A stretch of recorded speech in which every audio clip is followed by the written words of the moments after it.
ये है मुरुदेश्वर मंदिर।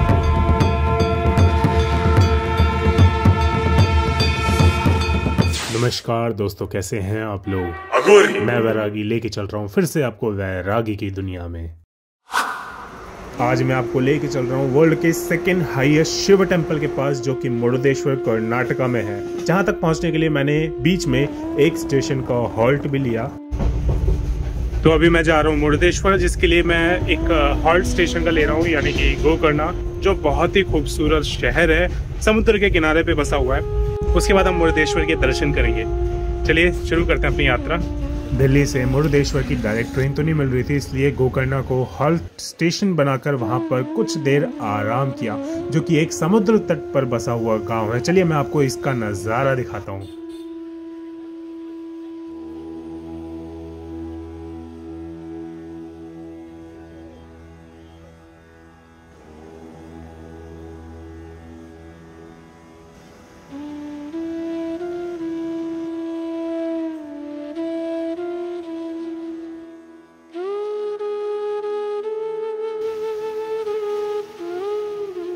सूर्यास्त होते ही सबसे पहले हमने वहाँ पर भोजन किया। भोजन करते ही हमने वहाँ पर मार्केट को एक्सप्लोर करना शुरू किया और उसके बाद हमने रात्रि शयन कक्ष की ओर निकल गए और सो गए।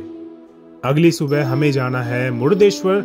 मुरुदेश्वर जाने के लिए हमें गोकर्णा बस स्टैंड से बस लेनी है, जो कि कुंटा होते हुए मुरुदेश्वर जाती है। मुरुदेश्वर के प्रमुख द्वार के आगे हमें बस उतारती है, जहां से ऑटो केवल 40 से 50 रुपए में आपको मुरुदेश्वर मंदिर के सम्मुख छोड़ के आते हैं। अब इतना लगेज कैरी करके दर्शन करना संभव नहीं था, इसलिए मैंने लगेज काउंटर पे लगेज सबमिट किया और सबसे पहले भोजन किया। भोजन कर मंदिर खुलने का समय 3:30 बजे शाम को हमने एंट्री की और दर्शन के लिए चल पड़े अंदर। आज आपको रामायण काल से स्थापित एक ऐसे दिव्य स्थान पर लेके चल रहा हूँ, जो भगवान शिव को समर्पित है और तीनों ओर से अरब सागर से घिरा हुआ है। हिंदुओं के इस दिव्य स्थान की विशेषता ये है कि यहाँ स्थापित भगवान शिव का आत्मलिंग और मंदिर परिसर में ही स्थित लगभग 250 फुट का ऊंचा गोपुरम है, जो विश्व का सबसे ऊंचा गोपुरम है। इसके अलावा यहाँ भगवान शिव की एक विशालकाय 123 फुट ऊंची प्रतिमा बनाई गई है। तो चलिए आपको बताता हूँ इस प्राचीन मंदिर के बारे में, जिसे हैदर अली ने भारी नुकसान पहुंचाया था, लेकिन बाद में एक स्थानीय व्यापारी ने मंदिर को प्रदान किया वर्तमान भव्य स्वरूप। शिव पुराण में भगवान शिव के आत्मलिंग के बारे में बताया गया है। रावण ने अमरता का वरदान प्राप्त करने और महाशक्तिशाली बनने के लिए भगवान शिव को अपनी तपस्या से प्रसन्न किया और उनसे आत्मलिंग प्राप्त किया। इसके बाद जब रावण ने उस आत्मलिंग को लंका ले जाने का प्रयास किया, तब भगवान शिव जी ने उसके सामने एक शर्त रखी कि जहां भी यह आत्मलिंग जमीन पर रखा जाएगा, यह वहीं स्थापित हो जाएगा। इसके बाद इसे कोई नहीं उठा पाएगा। दैवीय कारणों से हुआ भी ऐसा ही।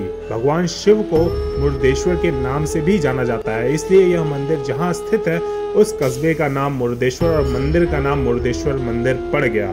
मुरुदेश्वर मंदिर कर्नाटक के उत्तर कन्नड़ जिले के भटकल तहसील में स्थित है। यह मंदिर कंडुका पहाड़ी पर स्थित है, जो 3 ओर से अरब सागर से घिरा हुआ है। इसके अलावा यह क्षेत्र पश्चिम घाट की पहाड़ियों की गोद में स्थित है। यही कारण है कि यहाँ आध्यात्मिक दिव्यता के साथ प्राकृतिक सौंदर्य भी देखने को मिलता है। मंदिर के गर्भगृह में भगवान शिव का आत्मलिंग स्थापित है। किसी भी द्रविड़ वास्तुकला के मंदिर के समान ही इस मंदिर में भी गोपुरों का निर्माण कराया गया है, जो कि 20 मंजिल के बराबर और जिसकी ऊंचाई लगभग 250 फुट है। मैं अंदर बैठकर सनसनाती तेज झरोकों से हवा महसूस कर रहा था। मुरुदेश्वर मंदिर की सबसे बड़ी विशेषता है यहाँ स्थित भगवान शिव की विशालकाय प्रतिमा और मंदिर परिसर में स्थित राज गोपुरा, जो कि विश्व का सबसे ऊंचा गोपुरा है। मंदिर के अंदर की ओर जाने वाली सीढ़ियों के प्रारंभ में ही कंक्रीट के 2 जीवंत हाथी बनाए गए हैं। आप विश्व के सबसे ऊंचे गोपुरम के अंदर ऊंचाई तक जा सकते हैं। यहाँ पर किराया आपका लिफ्ट का लगभग 20 रुपए है, जिसका समय सुबह 7 से लगभग 12:30 बजे और शाम को 3 से 7 बजे तक का है। लिफ्ट के लिए आपको लंबी लाइन का इंतजार करना पड़ सकता है, क्योंकि लिफ्ट केवल एक ही है जिसमें 4 से 5 व्यक्ति ही एक बार में ऊपर जा सकते हैं। इसके अलावा भगवान शिव की प्रतिमा 123 फुट ऊंची विशालकाय प्रतिमा भी यहाँ का प्रमुख आकर्षण है। भगवान शिव की इस प्रतिमा के 4 हाथ है जिन्हें सोने से सजाया गया है। भारत के कई अन्य मंदिरों की तरह यह मंदिर भी इस्लामी कट्टरपंथ की भेंट चढ़ा। मुरुदेश्वर मंदिर का प्राचीन स्वरूप इस्लामी शासक हैदर अली के द्वारा नष्ट कर दिया गया था। इसके बाद इस मंदिर का वर्तमान दृश्य स्वरूप एक स्थानीय व्यापारी द्वारा बनवाया गया है। मूर्ति के निर्माण में ही लगभग 2 साल का समय लगा और लगभग 5 करोड़ की लागत आई। इस मूर्ति के शिल्पकार शिवमोगा के काशीनाथ हैं।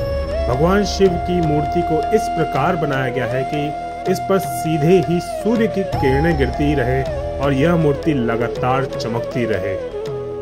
ये तो हो गई टेंपल की बात। अब मैं आपको लेके चल रहा हूँ यहाँ के स्पेशल बीच के पास, जहाँ पे मैं आपको सनसेट दिखाऊंगा यहाँ का। जस्ट मंदिर के अपोजिट अगर आप देखेंगे तो ये एक टूरिस्ट बोटिंग पॉइंट है जहाँ पे एंट्री है। यहाँ पे तो गोकर्णा से भी ज्यादा आपको भीड़ दिख रही है। मंदिर की विशालता और भव्यता को देखकर ऐसा प्रतीत हो सकता है कि इस मंदिर का निर्माण सरकार द्वारा कराया गया होगा, लेकिन ऐसा नहीं है।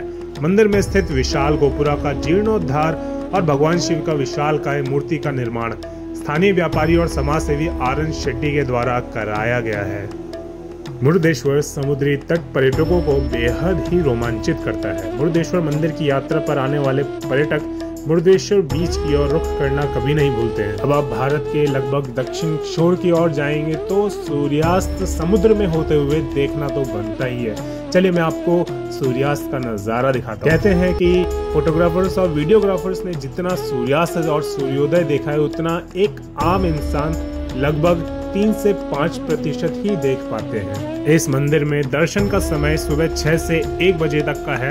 1 बजे से 3 बजे तक मंदिर बंद रहता है और लगभग 3 से 3:30 बजे फिर मंदिर खुलता है। लगभग 8 से लेकर 8:30 बजे तक मंदिर का दर्शन का समय रहता है। और इसी सूर्यास्त के साथ ही मंदिर के गोपुरम में और आसपास लाइट से जगमगा उठा मंदिर। जिसके बाद हमारी वापसी का समय हो गया था। हमने वापसी की ओर रुख मोड़ा अपना। तो इसी के साथ हमारी यात्रा समाप्त हुई। मिलेंगे अब आपसे अगली यात्रा में, तब तक के लिए नमस्कार। वीडियो को अंत तक देखा है तो लाइक जरूर करिएगा, सब्सक्राइब करना तो बिल्कुल मत भूलिएगा, अपने दोस्तों के साथ शेयर करना तो बनता है। धन्यवाद, नमस्कार, शंभो।